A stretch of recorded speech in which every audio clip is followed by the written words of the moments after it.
Olá, e de volta então com o professor Talmir. Professor, esse nosso diálogo franco, certamente enriquecedor, como eu disse, a gente falando sobre educação, alguns tópicos que o senhor abordou aí de suma importância, e eu queria comentar consigo o seguinte: há uma polêmica grande há algum tempo já, com relação ao ensino gratuito nas instituições públicas de nível superior. Muita gente diz, não, quem entra em USP, etc. e tal, é filho de rico, e mais isso, mais aquilo. Quer dizer, eu não preciso dizer aqui o que se fala, né? O telespectador sabe e o senhor muito mais. Qual a sua visão sobre essa questão? Bom, a minha visão é mais ou menos a mesma, né? Porque eu vou contar para o senhor um fato interessante. Quando eu estava em Belo Horizonte, em Minas Gerais, em determinado momento a Universidade Federal de Minas Gerais tinha um grande problema: estacionamento para carro de aluno. Esse era o grande problema. Então, mais ou menos há bastante Universidade tempo... Pública, federal... Isso, estacionamento para carro de aluno. O carro dele. Então, não mudou muito o clima. Eu acho que ainda, para você entrar numa universidade, uma universidade federal, uma universidade pública, tem que se preparar, tem que fazer um cursinho específico, isso custa caro. Então não é o local onde as pessoas que trabalham durante o dia e têm uma parcela do seu recurso para aplicar em nível superior para seu aumento de empregabilidade ou trabalhabilidade, como queira falar, ele não vai não consegue ir para uma universidade pública, não consegue. Agora, qual seria a fórmula? O que nós poderíamos fazer? A fórmula é o seguinte: existe alguns approach, vamos dizer assim, algumas abordagens. Uma delas é reserva de vagas por causa da diversidade. Então, essa reserva de vagas atende a alguma parte, muito pequena, mas atende. A outra é o que o senhor governo... é favorável a essa reserva de vagas? Eu acho que a reserva de vaga é uma faca de dois gumes, porque algumas universidades têm recebido alunos que consideram que não estaria em nível de cursá-las. Outras universidades consideram que é possível ter esses alunos e poderia até aumentar um pouco mais. Quer dizer, existe eu acho que é razoável ter isso. Mas torná-las pagas, efetivamente pagas por quem pode pagar, o senhor acha que não é a forma? Não. Isso é um problema, porque ensino gratuito é alguma coisa que está na tradição do mundo inteiro.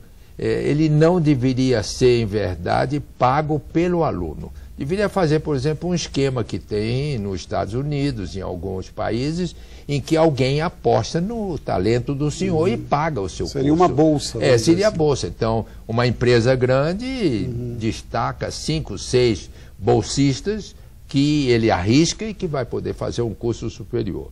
Então, eu acho que esse seria um sistema. Agora, o governo anterior, o governo Lula, ele implantou universidades federais. E essas universidades federais, então, estão recebendo alunos em locais que são distantes.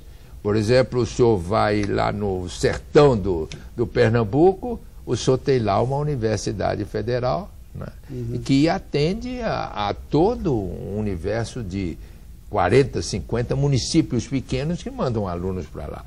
E o governo implantou 25 ou mais universidades federais, por causa dessa dificuldade. O senhor acha que esse é o caminho?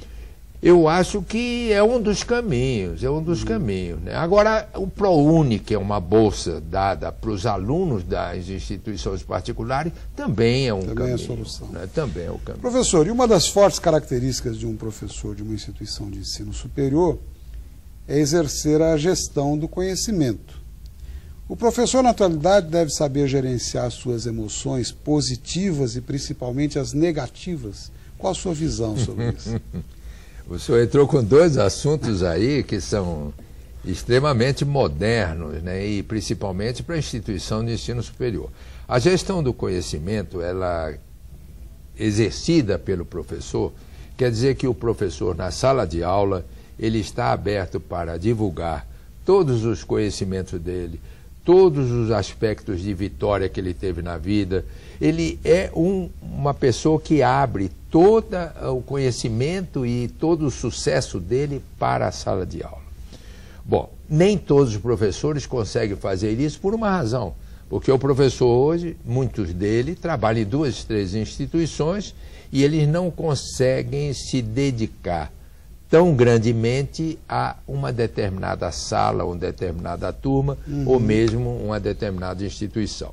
Então, gestão do conhecimento é alguma coisa que várias instituições adotam, o professor adota isso, é avaliado por isso. Existe teste, questionário para avaliação do professor, se ele está seguindo a gestão do conhecimento, que é tirar exatamente aquilo que é um bem intangível dele, o conhecimento tácito que está na cabeça dele, tirar para passar para o aluno. Nem todo professor se abre tanto para fazer isso. Certo.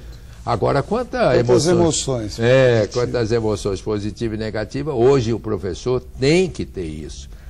Ele às vezes não é preparado para isso, mas ele tem que ter. Por quê? Em geral, o aluno ele é um profissional de empresa.